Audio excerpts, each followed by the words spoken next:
You know, we were a little sloppy with the penalty flags, a couple things pre-snap on offense, a couple alignment things up front with the offensive line, a little fidgety with some younger players. So some of that is to be expected, but things that we can learn from. I thought when we got into rhythm offensively, we showed some explosiveness that I really believe that that's who we are. I mean, we saw Steven Mitchell do his thing. We saw Ronald Jones. We saw Juju. We saw a lot of guys doing their stuff, which was fun. I thought the quarterbacks were just a little off tonight for whatever. Our accuracy wasn't exactly what I would prefer, and I think what they would prefer. I think we can be better than we were tonight, so that's encouraging. I thought defensively we generated some pressure on the quarterback. Obviously, we're able to create some turnovers, which is a positive thing. I'd like our red zone defense to be a little bit better than it was tonight. It's a huge factor if we're going to be a great team. So as pleased as I was with the offense when we got into the fringe and red zone, I'd like the defense to be better. And especially when the offense really tried to tempo them tonight, I thought the defense struggled with it a little bit. So we need to improve there. But all in all, first scrimmage, we got the tackle. We ran 120 some odd plays. We came out of here healthy, which is positive, and we went to the ground every play, which is important. You have to play football if you want to get good at it, and we're able to do that tonight. How many scrimmages do you anticipate between now and? We'll have another one this weekend coming up. Yeah. I believe it's Saturday, if I'm not mistaken. I think it's Saturday night. We'll have another one. And then we'll have some other live periods in between, but the next full scrimmage will be this coming Saturday. Anyone should. Lamar, he cracked a couple ribs the other day. We didn't know it right away. He didn't know it right away, and he landed on a heel actually. So it shouldn't be too bad. I think he's not as hurting. It's not hurting as bad as you'd think. I'm glad we did the X-rays to see the cracks there. We think he'll heal and be ready to go by the time the season rolls around. You have to watch the tape to really assess how people did. Did anyone really jump out at you? I thought Iman Marshall had a good scrimmage. I know we saw the interception there, but I thought he played really sound football and was physical, tackled well. I think that showed up. Steven Mitchell did some really good things for us. I know he had the one big play called back, but he did some stuff over the middle and different things that was impressive. I thought Porter Gustin came off the edge. It was a presence coming off the edge as well. So just to name a few guys that kind of I noticed more than a couple plays doing some things for us. You had Taylor McNamara in there a little bit, the one. Yeah, we did. Taylor's been coming on here about the last couple 3 days.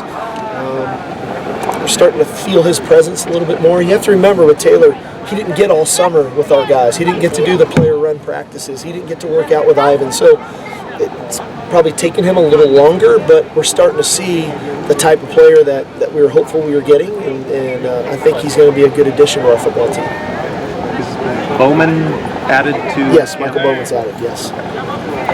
We needed another arm, Gary. I mean, to only have 3 guys, 3.5 with Connor, kind of doing both was difficult, so we wanted to add another arm, and same thing with Wyatt Schmidt. We were able to add another kicker just to get another leg and to punt and to kick to save those guys. So. Are you planning to hold Chad Wheeler out of, let's say, the next scrimmage and bring him along slowly? What is your? Quite honestly, right now I'm following doctor's orders. And the doctor's orders are he can't be involved in live contact settings. I think he's close to being cleared for that. I know he's got his 9-month date from surgery. I believe it's coming in a day or two. And I really think after that date, he's going to get a full bill of health and be ready to go in all of our live contact settings. What did you think of your run game? I thought it was good. I thought it was a little spotty at times. And when you're rolling a bunch of different backs and you're rolling 3 different offensive lines, sometimes it's a little bit more difficult to find rhythm there, which probably wasn't fair to Trey or Justin or those guys that way. But what I look for more, Dan, in settings like this is assignments. Are we assignment sound? Are we using proper fundamentals and techniques? And it's not always about the scheme working. And we had a few breakdowns tonight where we turned a couple guys loose, but all in all, I feel like we were covering guys up. Now, we got to find the timing of it all with the back and the line, all those things, and that's a work in progress. How do you assess the safety spots that we have? Well, I think Leon has kind of been doing his thing, you know. I mean, the one thing about Leon, sometimes he goes unappreciated because he starts on just about on every special teams. He's starting on defense, and that's a lot of work, you know. That's a lot of running. So I think Leon's had a good camp. I think the move of Chris Hawkins coming over is giving us a little bit more depth. I think getting Plattenberg back healthy has helped us. I think Marvell Tell is just banging on the door to play. I mean, the guy he shows great speed, he shows great aggression, he tackles really well. And Yakili Ross has shown that as well. Maybe not as quickly as Marvell, but he's coming quickly. And then Matt Lopes gives us just kind of a dependable guy. You know, he can play either spot. He's kind of like old reliable. So we have a little bit more depth there than maybe we get credit for. There's still work to be done because we are youthful back there, but I thought those guys tackled pretty well tonight. And that's important for us. At the safety spot, some of the biggest things is a running back breaks, a receiver breaks in the open field. You just got to get them on the ground and give us another play. And I thought for the most part that happened tonight. Steve, what do you think you're getting out of Kenny Bigelow so far? Well, we're getting great depth. I think Kenny's still getting into football shape. You have to remember he hasn't played for 2 years, quite honestly. So when he's fresh, we're getting a really big physical man who's got explosive movements.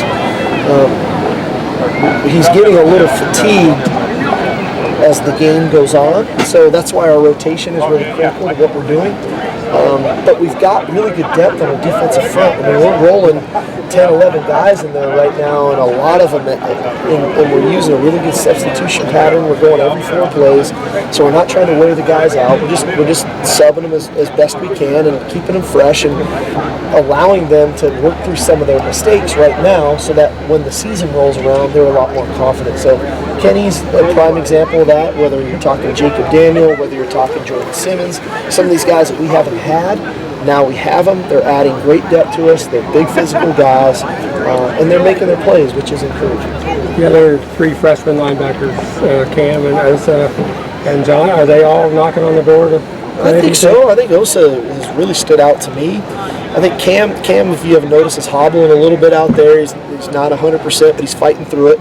And John is really athletic, and we're starting to slowly see that athleticism show up. You know, sometimes it's hard to really be athletic and fast when you're thinking a lot. And so, as we touched on with some of the offensive players, those first few days, I mean, they're just getting inundated with stuff, right? Defensive installation. There's a bunch of offense at them, and so you're thinking. Now, we hit practice 11 here, he's starting to play a little faster, and you see that athleticism, and so that's showing up for us. What do you see from Jonathan? A much more confident player. Jonathan's got a very high football IQ. He's playing really confidently. He's playing with a chip on his shoulder. And that's what he was in high school. You know, that's one thing that really stood out to me when he was at Mater Dei was this guy just felt like he played the game. Almost like he was a step ahead of everybody else. Honestly, in a perfect world, we probably should have redshirted him a year ago, but we had to play him because of our number situation. But we're starting to see the player that we saw in high school now, and it's great for us. You know, it's giving us really good depth at the corner position, and we're going to need it. Obviously, starting Wednesday, Adoree goes to offense for 6 practices. So there's great opportunity for a Jonathan Lockett, an Imam Marshall, these types of Isaiah Langley to get more reps and to improve.